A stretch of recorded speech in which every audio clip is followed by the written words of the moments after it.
Turner Epke Zonderland is weerom in Nederland. De Lemster kwam van de morgen op Schiphol nadat er dit weekend voor de tweede keer op Riegen een gouden medaille hellen op een wereldkampioenschap op rekstok in China. Epke krijgt komende vreed een speciale ontvangst in sportstad Heerenveen. Een openbare huldiging stiet net pland. Er gaat deze week weer een Friese handelsmissie naar China. Dit keer onder leiding van deputaire Johannes Kramer en burgemeester Vert Kronen van Ljouwert. Doel is om het toerisme in Friesland te promoten. De protesten in Hongkong zien de dictatuur binnen geen reden om net te gaan.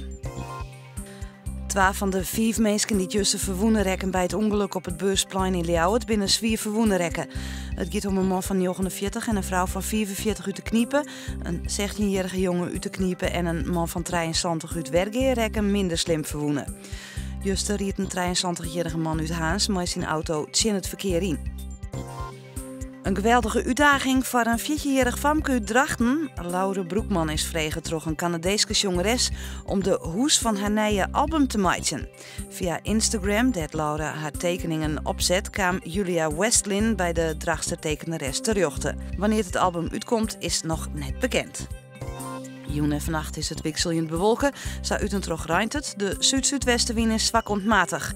Morgen wisselend bewolken, maar zuid-en-trog zinnen. Het wordt dan 15 graden. En dan een zwakke ontmatige wind uit het zuidwesten.